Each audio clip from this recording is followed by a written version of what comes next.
You don't cross borders, you survive them. Every stamp in your passport is a lie. Every name in it is fake. Every visa interview is a performance. Every phone in your pocket will be dead by tomorrow. People think smuggling is fast money. Private flights, luxury hotels, suitcases full of cash. They imagine confidence, control, like it's all smooth highways and clean hands, like nothing ever sticks to you. They never talk about the waiting. They never talk about sitting alone in airport terminals at 2 in the morning, staring at a wall, wondering if tonight is the night everything ends. They never talk about the fear, the kind that lives in your chest, quiet, loaded, ready to explode. You've been running since you were 22, from debt, from bad choices, from yourself. Every state line felt like escape. Every border felt like forgiveness. You told yourself this run would be the last. It never was. It started in Los Angeles with a failed business, maxed out credit cards, and overdue rent. One bad decision followed another. Wrong loans, wrong people. Men who never had to threaten you because they didn't need to.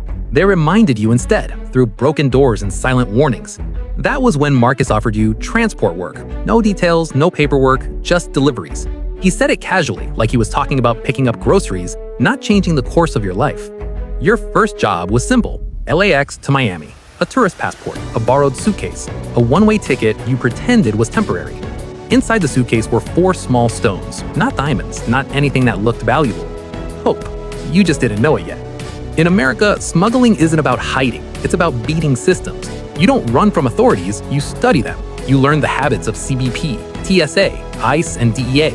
You memorize their rhythms, their routines, their blind spots. You learn which airports scan harder, which officers profile more aggressively, which terminals rotate their staff and when. You notice who asks questions and who just wants to finish their shift and go home.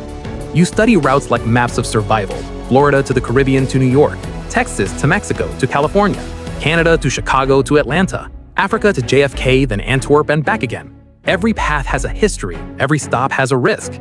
You learn the methods too: false electronics, modified laptops, shoe inserts, reinforced belt frames, body concealment, tricks built by desperate people and perfected by professionals. Sometimes it goes further. Sometimes you swallow the cargo. Those are the runs you hate the most, the ones where fear sits in your stomach, literally, and every breath feels borrowed. But money doesn't care if you deliver. Money only cares if you deliver. Your life becomes airports: JFK, LAX, Miami, Dallas, Atlanta. Cities blur into terminals and security lines. Departure boards replace calendars. Time is measured in boarding calls and gate changes, not in birthdays or weekends. Hotel rooms become your only home. Identical beds, identical curtains, identical silence. You never decorate, you never unpack fully, you never settle. You sleep with your documents hidden in your socks, close enough to feel their weight even in dreams. You carry 3 passports, 4 IDs, and 5 different backstories. On paper, you are a consultant, a trader, an importer, a man who moves money and goods across borders for legitimate reasons. None of it is real.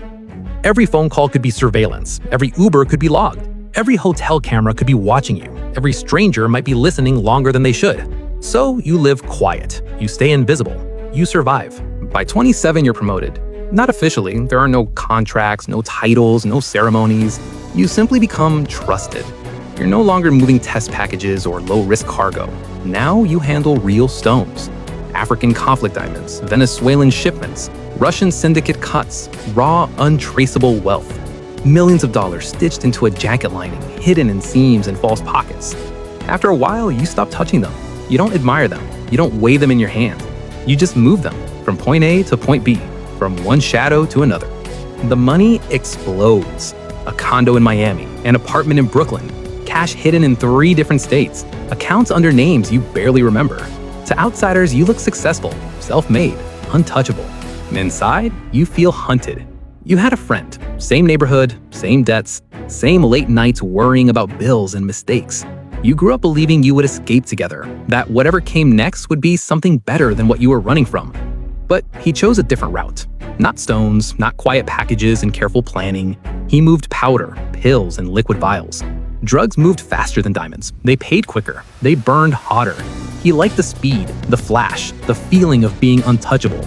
You tried to warn him. You told him to slow down, to be careful, to think long-term. He just laughed. Relax, he said. I know what I'm doing. He didn't study systems. He didn't learn patterns. He didn't memorize schedules or watch behavior. He trusted luck. And for a while, luck held. He bought a new car, wore gold chains, walked into VIP sections like he owned the place. His social media filled with smiles and parties. but his eyes grew emptier every month.